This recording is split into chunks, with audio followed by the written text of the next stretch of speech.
Imagine a leader who suddenly appears, someone so charismatic that his speech echoes in the hearts of people around the world. A man whose power of persuasion is so great that, in his hands, all nations find the solution to their most complex problems. Now ask yourself, how is it possible that someone like this, apparently perfect, can conquer the world in such an overwhelming way?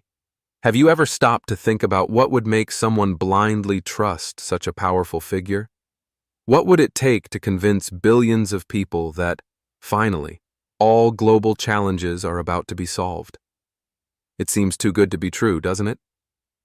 But what if I told you that this man is already destined to rule like no one has ever done before, that he is ready to exercise absolute control over all things? You may be wondering, who is this enigmatic figure, capable of changing the course of human history? He is someone that many still don't understand, but who is about to reveal himself. And the scariest thing? The power he carries is not his alone. He is driven by a much more sinister force, a force that has a single goal: to deceive and destroy. This man is the Antichrist. And he's not just an ordinary leader. He is the most dangerous the world has ever seen. Your steps are silent, but your impact will be devastating. Have you ever wondered how someone could have so much power, so much influence? The truth is that he does not act alone. He directly receives power from the enemy of our souls, Satan. But why was he chosen? And more importantly, why is the world so willing to follow him? The answer may be closer than you think, and time to find out is running out. Since the beginning of humanity, there have been people who claim to predict the end of the world. Those who are Christians know exactly when this will happen, according to the Bible. A process will occur shortly before the Antichrist arrives, and then the apocalypse will begin. Couldn't the Antichrist already be living among us? Given everything we experience here on Earth, such as wars, plagues, and famine, couldn't we already be experiencing the apocalypse? A lot of people think so, and that's what I'm going to talk about today. But before we start, I want to ask you to subscribe to our channel if you are not already subscribed, and activate the bell right next to the button where you subscribed. This way you will receive all notifications about our videos. I, John, your brother and companion in tribulation, and also in the kingdom and constancy in Jesus, found myself on the island of Patmos because of the word of God and the testimony of Jesus. On the Lord's day, I entered into ecstasy in the Spirit, and I heard behind me a loud voice like a trumpet saying, "Write what you see in a book and send it to the 7 churches." Do you have any idea where I got this excerpt from? Anyone who has read the Bible must know that I am talking about one of the first accounts of John of Patmos, one of the 4 evangelists. While exiled in a cave on the island of Patmos, John had some visions about what would happen in the apocalypse. According to him, 4 horsemen, which I have already talked about here on the channel, will emerge to spread hunger, disease, war, and death. Afterwards, many angels will blow trumpets that will announce punishments and catastrophes throughout the world. Then scary scenes will happen everywhere. John's descriptions say that hail and fire mixed with blood will fall on the earth, and a great mountain burning with flame will be thrown into the sea. Our planet will be ravaged by terrible plagues, with locusts that will spread everywhere. In one of the most frightening passages of Revelation, John had the following vision. It was written not to harm the vegetation of the earth, nor the herbs, nor the trees, but only the people who did not bear the seal of God on their foreheads. They were not permitted to kill them, but to torment them for 5 months, and the pain they caused was similar to the pain a scorpion stings when it bites someone. So that you can understand more clearly and quickly the signs that surround us in challenging times like the ones we are living in, it is essential to be aware of the prophecies that are being fulfilled. Many still don't realize the magnitude of what is happening around us, and that's why I decided to offer a special gift to all channel subscribers, an exclusive digital ebook entitled The Secret Behind the Holy Bible. This book is an unmissable opportunity to access impactful revelations about biblical prophecies that will open your eyes to current reality. John states the following in the first epistle, chapter 2, verse 18. Little children, This is the last hour, and as you heard that the Antichrist is coming, many Antichrists have arisen. From this we know that it is the last hour.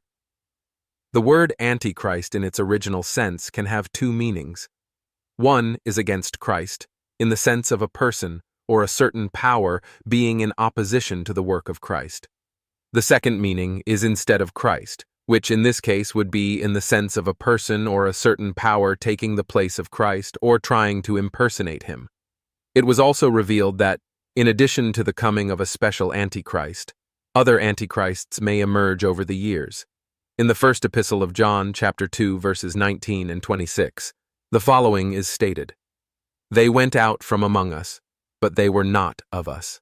For if they had been of us, they would have remained with us. These things I write to you concerning those who would deceive you." John's words make it clear that Antichrists are false Christians who have separated themselves from the group of true believers, and who are deceitful in claiming that Jesus was not the true Messiah. Still in John's first epistle, he makes the following statement in chapter 2, verse 22. "Who is the liar, if not the one who denies that Jesus is the Christ? He is the Antichrist, the one who denies the Father and the Son." Finally, in the second epistle of John, chapter 1, verse 7, "For many deceivers have gone out into the world, who do not confess that Jesus Christ has come in the flesh. Such is the deceiver and the Antichrist." So far you have understood exactly what the prophecy of the Antichrist says, right? In short, a series of events will take place before the last judgment. One of these events is the arrival of the Antichrist, a false prophet who will claim to be the incarnation of Jesus and who will devise an evil plan to destroy humanity. If you have understood John of Patmos' prophecy so far, then it will be easier to understand the next reasoning. How will we know if the Antichrist will be among us? That's the big question of this whole story. No one can predict when he will start to act, but many people think that the Antichrists have already started to put the plan into action, so that, at the right time, the main Antichrist, in this case, the devil incarnate, will actually start to act. Just analyze how many people have said they are the incarnation of Christ to conclude that many Antichrists have lived among us. In Siberia, a man named Sergei Torop, who prefers to be called Vissarion, claims to be Jesus since 1992, with the end of the Soviet Union. Sergei adopted the look of the Messiah and convinced many people that it was Jesus who had returned. He founded a movement called the Church of the Last Testament and created a community in which people produce their own food, but are required to donate 10% of their earnings to the church. Furthermore, Vissarion also advises women to be housewives and accept a second wife for their husbands. David Shaler is a former British MI5 officer who left the Secret Service when he discovered, he says, that the UK intelligence agency was coordinating with Al-Qaeda. In 2007, while under the influence of hallucinogenic mushrooms, a spirit appeared and revealed to David that he was the reincarnation of Christ. The curious thing is that sometimes he dresses up as a woman. Haile Selassie was regent of Ethiopia from 1916 to 1930 and emperor from 1930 to 1974. Unlike the other individuals mentioned, he never claimed to be the Messiah or Jesus. However, he inspired the creation of the Rastafari religion, which made many people think that he was the incarnation of Jah, in this case, God, or even the reincarnation of Jesus.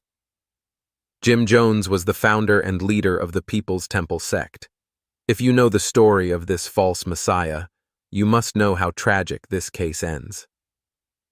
After having problems in the United States, Jones took his sect to Guyana. He accused the government of the North American country of being the Antichrist and of moving quickly towards fascism, and argued that capitalism was the economic regime of the Antichrist. Although he never publicly stated that he was the Messiah, in the last months of his life, his sect already admitted that he was the reincarnated Christ. He led a mass suicide, killing 900 people. These are some examples of people who claim to be the reincarnation of Jesus, but throughout history even the Pope has been accused of being the Antichrist. Martin Luther, John Calvin and countless other Protestants considered the office of the papacy to be the Antichrist. Some Protestants have suggested specific popes as antichrists, such as Pope Leo X and Pope Benedict XVI. Many biblical scholars also believe that the number of the beast cited in Revelation is a numerical reference to Emperor Nero, whose Greek name, when transliterated into Hebrew, retains the value of 666. Although he does not appear in the book of Revelation, Nero has often been considered the first of the antichrists. Hitler, for obvious reasons, is also on the list of possible antichrists, as is Napoleon Bonaparte, mainly because of his unlikely rise to power, anti-Catholic policies, and insatiable hunger for conquests. Presidents of the United States also make the list. George Bush, for example, was considered Antichrist when more recent American forces are also included in the list of possible antichrists. Given all these facts and answering the question in the title, without a shadow of a doubt I can say that yes, the Antichrist may already be living among us. But do you know what the best part of the story is?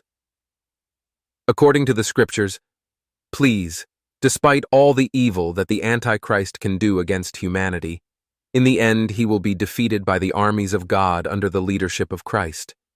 He may even be living among us, but it is certain that in the end evil will finally be defeated and goodness will prevail. Don't forget to download our book, The Secret Behind Biblical Prophecies. There are already more than 500,000 copies sold, and we are at the last units, so don't waste time and enjoy. I guarantee that you will acquire a lot of knowledge after reading this sensational book, written with great care and love for all the subscribers of our channel, completely based on the Holy Bible. The link is in the first pinned comment.